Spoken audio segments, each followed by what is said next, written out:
Salam jumpa kembali saudara-saudara yang kekasih dalam Tuhan dalam program kita kali ini di channel YouTube Milton Pardosi Ministry, Word for the World. Kali ini kita akan belajar satu pengalaman dalam buku Daniel, kisah seorang raja yang dicatatkan dalam Daniel pasal yang keempat.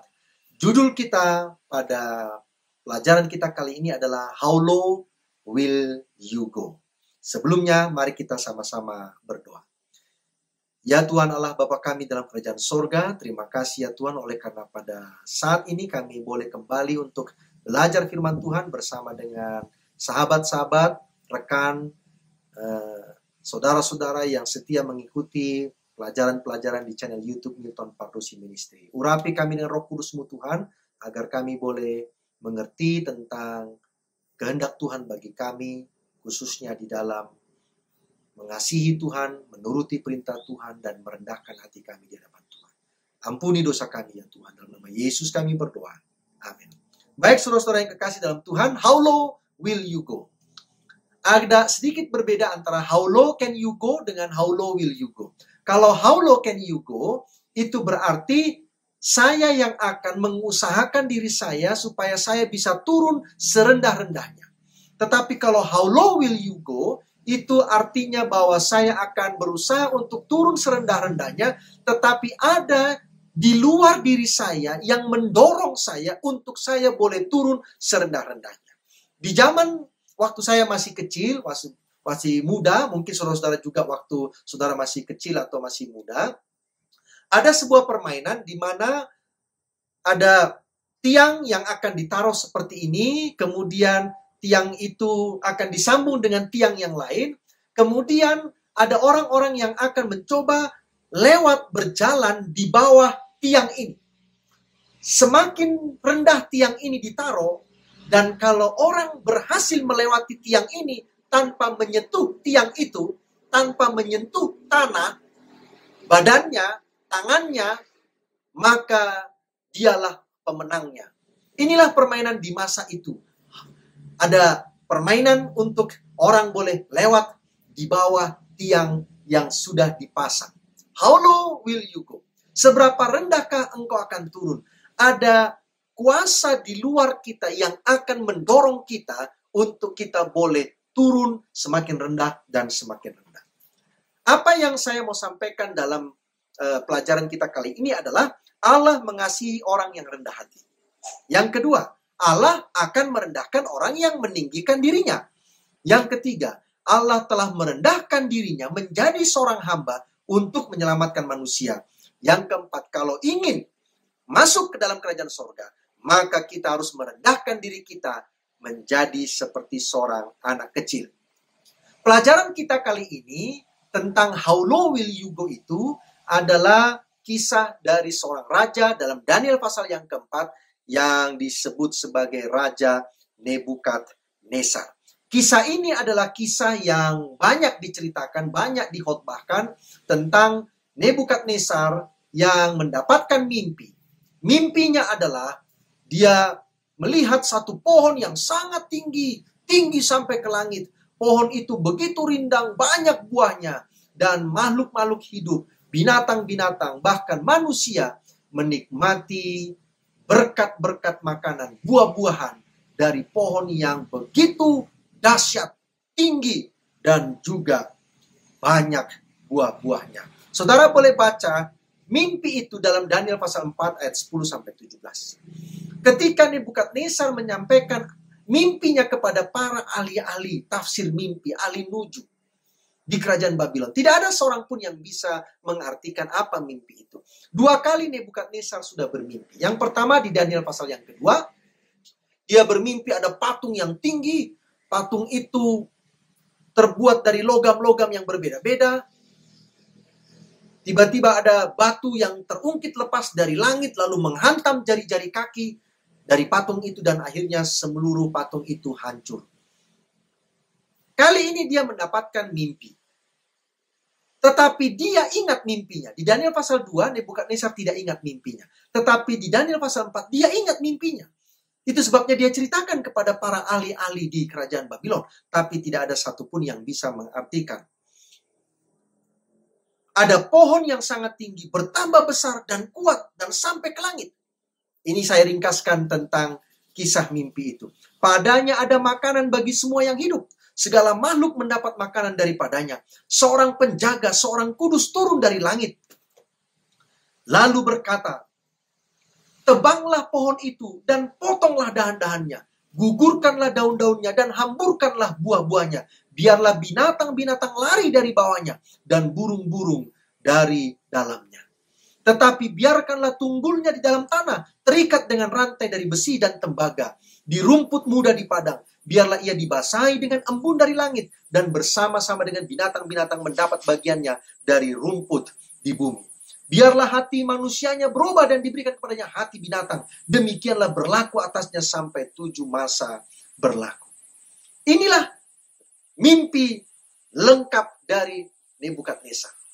Tadi saya katakan tidak ada yang bisa mengartikan apa ini pohon yang besar, terus tiba-tiba ada penjaga kudus datang, lalu meminta supaya pohon itu ditebang, tetapi tunggulnya tetap ada di dalam tanah, dan akhirnya pohon itu akan kembali lagi bertumbuh kembali sampai 7 masa berlalu.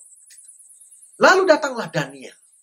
Daniel diberikan Tuhan kemampuan untuk mengartikan mimpi. Mimpi yang didapatkan Nebukadnezar di Daniel 2 datang dari Tuhan. Tapi manusia tidak bisa mengartikan selain Tuhan sendiri melalui Daniel. Mimpi Daniel pasal yang keempat yang juga didapatkan Nebukadnezar dari Tuhan. Dan tidak ada seorang pun yang mengetahui apa artinya, walaupun Nebukadnezar memberitahukan isi mimpinya. Kembali hanya Tuhan yang bisa mengartikan melalui Daniel. Arti mimpi itu sendiri, saudara nanti boleh baca di Daniel pasal 4 ayat 19 sampai 27. Siapa yang dimaksudkan dengan pohon? Apa artinya bahwa pohon itu ditebang sampai lewat 7 masa? Namun yang menarik adalah, saya mau sampaikan, apa tujuan mimpi ini diberikan kepada Nebukadnezar, dan apa tujuan mimpi ini dan peristiwa yang terjadi dalamnya dicatatkan di dalam Alkitab. Tujuan pertama dari mimpi Daniel pasal 4 adalah Daniel pasal 4 ayat yang ke-17. Mari kita buka Alkitab kita, Daniel pasal 4 ayat yang ke-17. Demikianlah bunyi firman Tuhan. Daniel pasal 4 ayat yang ke-17. Tita ini adalah menurut putusan para penjaga, dan hal ini menurut perkataan orang-orang kudus, supaya orang-orang yang hidup tahu bahwa Yang Maha Tinggi berkuasa atas kerajaan manusia dan memberikannya kepada siapa yang dikehendakinya. Bahkan orang yang paling kecil sekalipun dapat diangkatnya untuk menduduki kedudukan itu. Apa fungsi mimpi ini diberikan kepada Nebukadnezar? Ayat yang 17 katakan, mimpi itu adalah menjadi amaran kepada sang raja. Mimpi ini menjadi amaran kepada siapa saja yang meninggikan dirinya di hadapan Tuhan. Itu fungsi mimpi yang pertama. Dalam kemurahan Allah, Allah memberi Raja Nebukadnezar mimpi yang lain untuk memberikan amaran kepadanya terhadap bahaya dan jerat bagi sang raja yang telah diletakkan demi kehancurannya. Berarti mimpi ini sebuah nubuatan, saudara-saudara. Karena ini adalah sebuah amaran. Kalau mimpi ini tidak diperhatikan, kalau pekabaran mimpi ini diabaikan, maka mimpi ini akan menjadi kegenapan. Namun jika mimpi ini diperhatikan, mimpi ini direnungkan, lalu diadakan perubahan dalam hidup sang raja, maka mimpi itu tidak akan terjadi dalam hidup Nebukadnezar. Yang kedua, apa fungsi mimpi ini? Di ayat yang ke-27. Jadi ya raja, biarlah nasihatku berkenan pada hati tuanku. Lepaskanlah diri tuanku daripada dosa dengan melakukan keadilan, dan daripada kesalahan dengan menunjukkan belas kasihan terhadap orang yang tertindas. Dengan demikian kebahagiaan tuanku akan dilanjutkan. Yang kedua saya ringkaskan, mimpi ini berfungsi sebagai panggilan untuk bertobat. Kalau tadi adalah amaran, ya, barang siapa yang meninggikan diri, dia akan direndahkan. Dan barang siapa yang merendahkan diri, Tuhan akan tinggikan dia. Yang kedua, ini adalah panggilan untuk bertobat. Daniel mendesak Raja Nebukadnezar yang sombong itu supaya bertobat dan berpaling kepada Allah. Supaya dengan berbuat benar, ia dapat menghindarkan bencana yang mengancam dirinya. Fungsi dari mimpi ini dan peristiwa yang dicatatkan dalam Daniel pasal 4 ada dalam ayat yang ke-37. Nebukadnezar berkata demikian, jadi sekarang aku Nebukadnezar memuji, meninggikan dan memuliakan Raja Sorga yang segala perbuatannya adalah benar dan jalan-jalannya adalah adil dan yang sanggup merendahkan mereka yang berlaku congkak.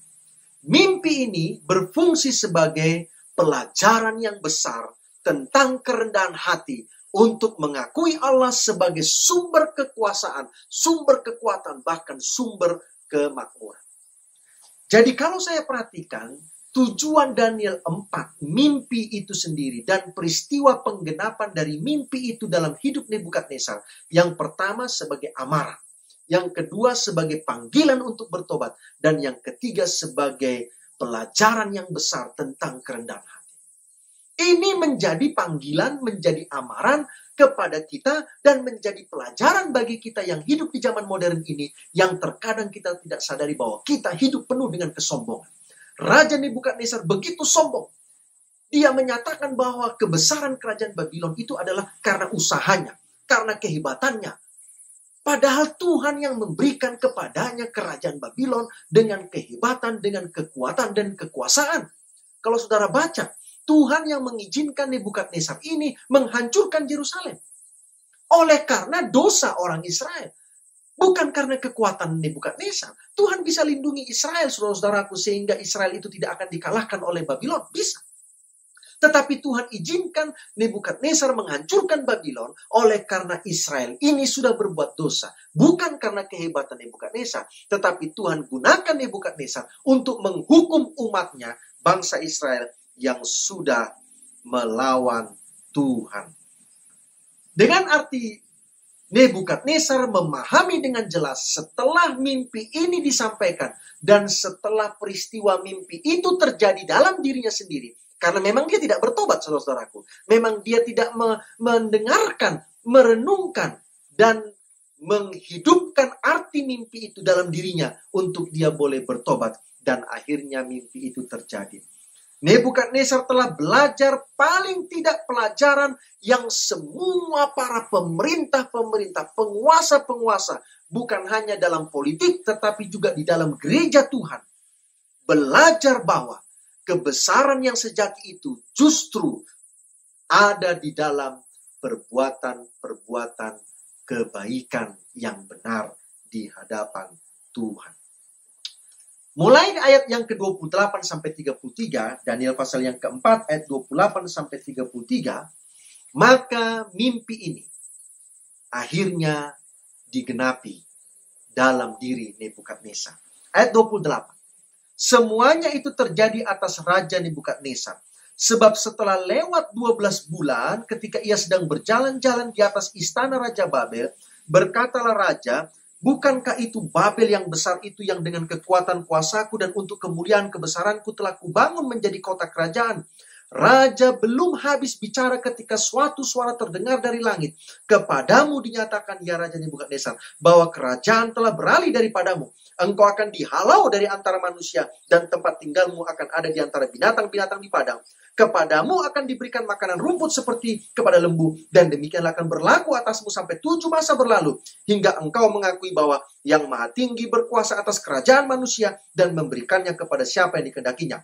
Pada saat itu juga terlaksanalah perkataan itu atas Nebukadnezar, dan ia dihalau dari antara manusia dan makan rumput seperti lembu, dan tubuhnya basah oleh embun dari langit, sampai rambutnya menjadi panjang seperti bulu burung Raja Wali, dan kukunya seperti kuku burung. 1 tahun setelah mimpi itu dia dapatkan, Nebukadnezar tidak berubah. Nebukadnezar tidak merubah perilaku-perilaku jahatnya dalam memerintah kerajaan Babylon. Menindas orang, menganiaya orang, merampas. Dan akhirnya 1 tahun kemudian Nebukadnezar itu menjadi seperti seekor binatang. Berapa lama? Alkitab katakan dia menjadi seperti seekor binatang selama 7 tahun lamanya. Saudara-saudara yang kekasih dalam Tuhan, Allah meninggikan Babylon supaya dapat memenuhi maksud Tuhan.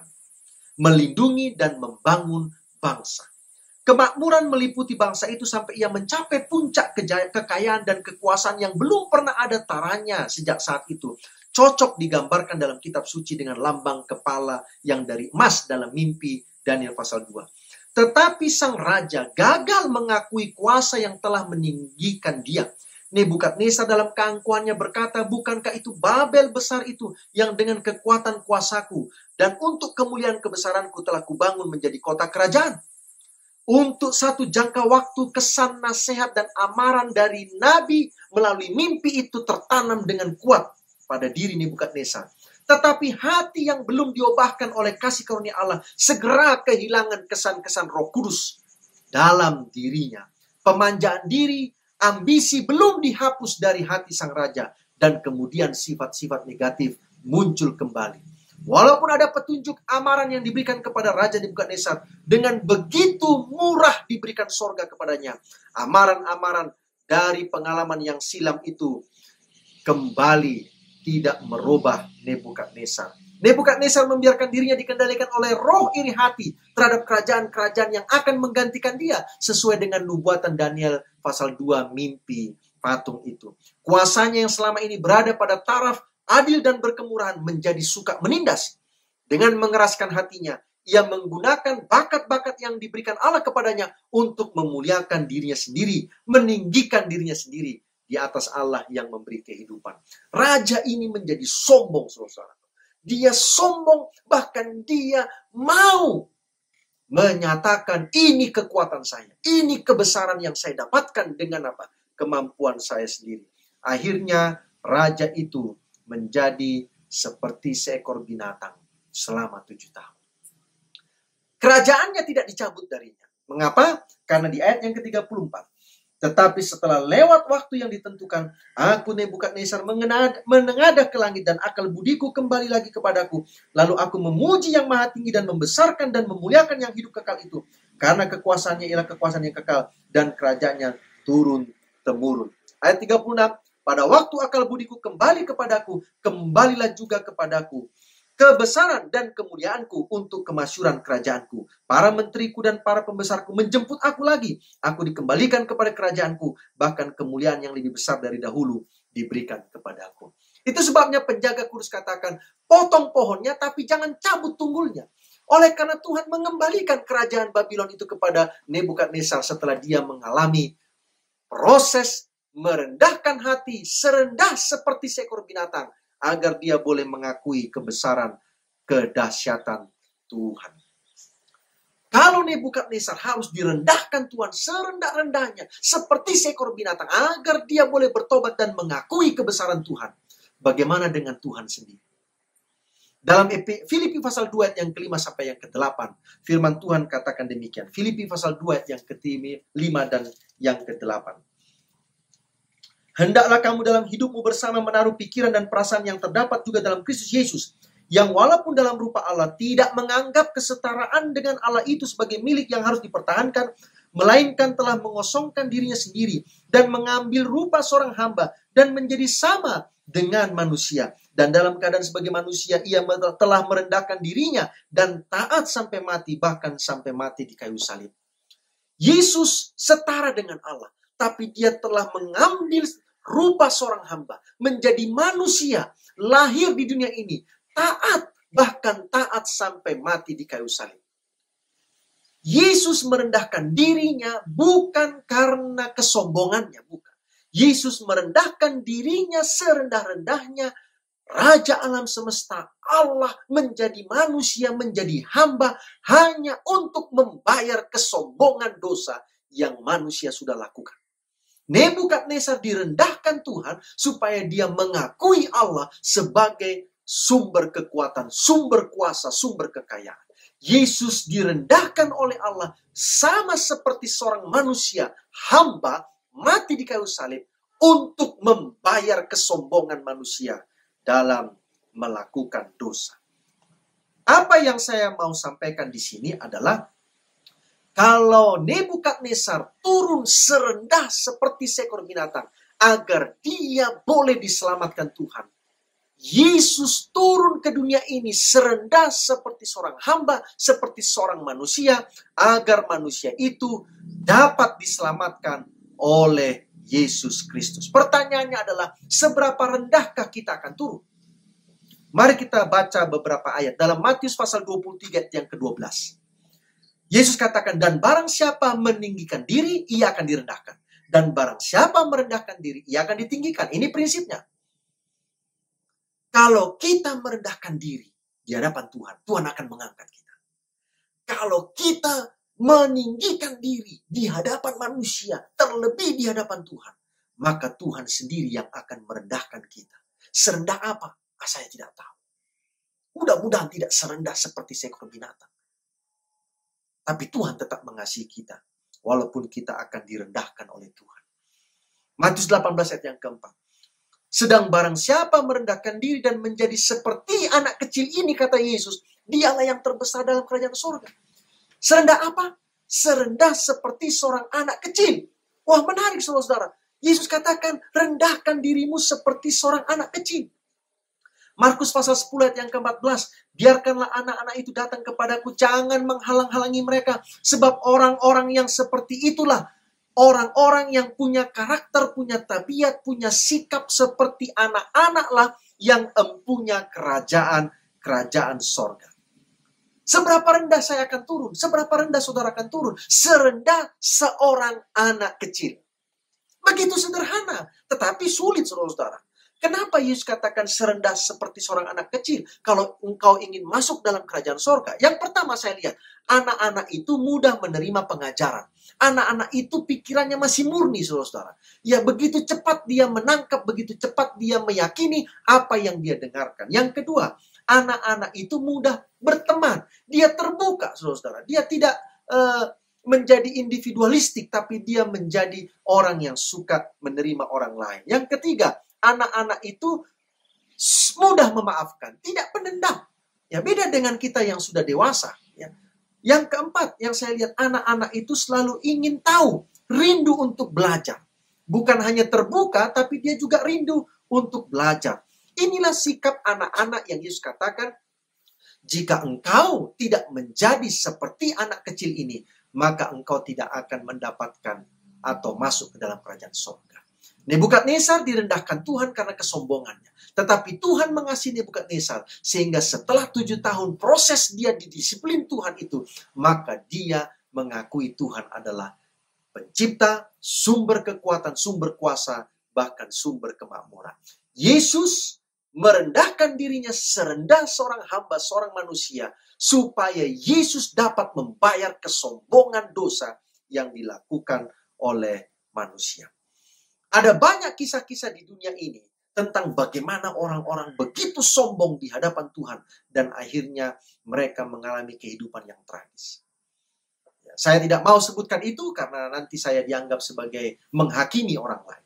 Tetapi fakta-fakta itu terjadi, saudara. Bagaimana seorang artis, bagaimana seorang politisi dunia ini, bagaimana seorang olahragawan begitu sombongnya di hadapan Tuhan, menganggap bahwa pencapaian yang dia dapatkan sekarang ini itu adalah karena kekuatannya, karena kehebatannya, karena kemasyurannya sendiri. Bukan. Sehingga akhirnya Tuhan harus mendisiplin tokoh-tokoh ini agar mereka boleh merendahkan hatinya di hadapan Tuhan. Salah satu mungkin yang saya boleh sampaikan adalah seorang artis dari negara Brasil yang bernama Cazuza. Dalam penampilan Cazuza di Rio de Janeiro, sambil mengisap cerutu, ia mengebulkan asapnya ke udara sambil berkata, Tuhan, asap ini untukmu. Saudara-saudara, bayangkan bagaimana dia memperlakukan Tuhan. Dia mengebulkan asap cerutunya ke udara, lalu berkata, Tuhan, asap ini untukmu. Saudara tahu apa yang terjadi? Pada umur 32 tahun, ia meninggal karena kanker paru-paru dalam kondisi yang mengerikan. Peristiwa ini tercatat tanggal 7 Juli 1990. Ada mungkin artis yang lain juga yang bernama Marilyn Monroe, seorang artis dari Amerika Serikat. Satu kali ia dikunjungi oleh Billy Graham setelah memimpin sebuah kebaktian kebangunan rohani. Billy Graham menemui Marilyn Monroe dan berkata bahwa Roh Allah mengutus Billy Graham untuk menyampaikan kabar baik kepada Marilyn Monroe. Setelah mendengarkan apa yang disampaikan oleh pendeta Billy Graham, maka Marilyn Monroe berkata, "Maaf, aku tidak memerlukan Tuhanmu." Saudara tahu apa yang terjadi?